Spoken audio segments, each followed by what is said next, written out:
अपक्ष उम्मीदवार गीता जैन की पहली चुनाव जनसभा जनता की उम्मीद और विकास यात्रा पर संपन्न हुई। महाराष्ट्र में विधानसभा चुनाव का संग्राम शुरू हो गया है। मेरा भाईंदर में उम्मीदवारों के आरोप प्रत्यारोप की राजनीति ने एक अलग रंग ले लिया है। अपक्ष उम्मीदवार गीता जैन ने इस चुनाव को संघर्ष में तब्दील करते हुए एक बार फिर निर्दलीय प्रत्याशी के तौर पर चुनाव लड़ने का फैसला किया है। इस सभा में गीता जैन ने एक बार फिर अपने चुनाव चिन्ह के रूप में विपक्ष के खिलाफ बल्लेबाजी कर अपने 5 सालों में किए गए कार्य पर चर्चा की। विपक्ष उम्मीदवार को उन्होंने राक्षसी प्रवृत्ति का बताकर जनता और पार्टी को अपने मायाजाल से भ्रमित करने का आरोप लगाया। गीता जैन कहा, अन्य उम्मीदवार आपको धमकाएंगे, लालच देंगे, लेकिन एक बात याद रखें, जब तक गीता जैन आपके साथ है, आपको डरने की कोई बात नहीं है। पत्रकारों से बात करते हुए गीता जैन ने कहा कि जनता के दृढ़ विश्वास और समर्थन से बल्लेबाज एक बार फिर प्रचंड बहुमत हासिल करेगा और एक बार फिर नया इतिहास रचेगा। जैसे अभी आपने सुना कि एक राक्षस, आज आप देखिए पूरे शहर का माहौल, आप पत्रकार है, हर जगह जाते हैं, शहर का माहौल भय फैल गया है कि ये कहीं 2014 के 5 साल तो नहीं आ रहे हैं वापस।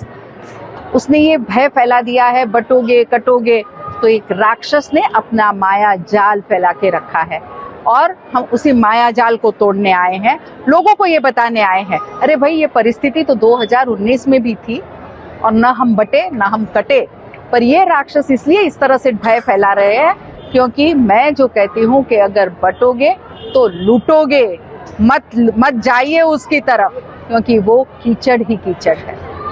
तो आज इस राक्षस के माया जाल को तोड़ना है और शहर में जो ये भय का वातावरण आ गया है कि शायद कहीं वो राक्षस फिर से आ गया तो हमारा क्या होगा, तो ये दुर्गा उसको बचा। कभी कभी अभी जो निर्णय लिया गया है, आप लोगों को बता दूं कि मैंने पहले भी बताया था कि मुझे वहां से कहा गया था कि चयन आपका ही हुआ है।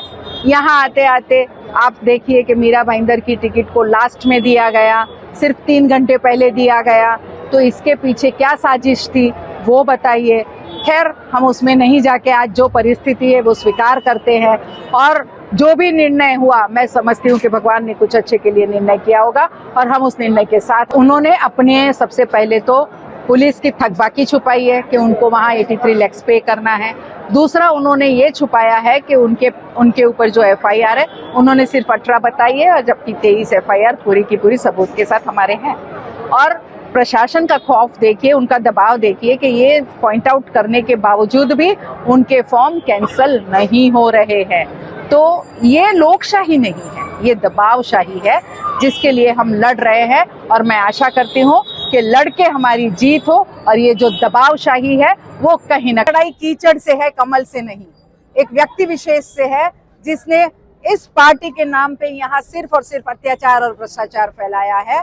मैं फिर कहती हूँ, मेरा एक नारा था 19 में, मोदी तुझसे बैर नहीं, मेहता तेरी खैर नहीं। मुझे आज भी मोदी जी से कोई शिकायत नहीं है। मुझे लगता है कि उनके जैसे व्यक्ति जो 370 हटाने का साहस कर सके, जिन्होंने CCC लाने का साहस कर रहे हैं, जिन्होंने बाकी सब इतने सुंदर सुंदर काम किए हैं, उस व्यक्ति की पार्टी को अगर ऐसे लोग बदनाम करते हैं तो उस निर्णय को हमें सुधारना पड़े। 2 नेता हमारे पास हैं, एक जो जन्म से हिंदू नहीं है लेकिन हिंदू प्रेम जगा रहे हैं, एक जो नकली हिंदू जो काम तो वो कर रहे हैं दूसरे धर्म का, जो काम तो कर रहे हैं दरगाह को फंड देने का, जो काम तो कर रहे हैं हमारे टीपू सुल्तान नाम रखने का। और चूड़ियां तो मैंने पहनी है, दंगे के समय भाग वो गए थे और अमन और शांति की बात कर रहे थे। अचानक से हिंदू प्रेम इसलिए जागा है क्योंकि आजकल लोगों को बहुत हिंदुत्व पे मान है, गर्व है।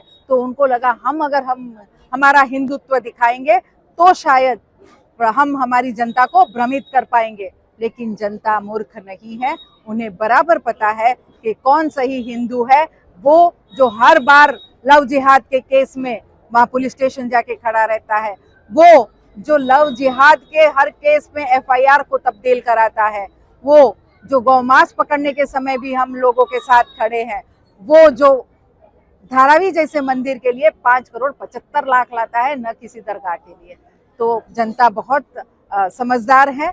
मुझे लगता है कि जरूर जनता सही निर्णय लेगी और न बटेगी न कटेगी, असली हिंदू को पूरा का पूरा वोट देगी और अपने आप को लुटने से जरूर बचेगी।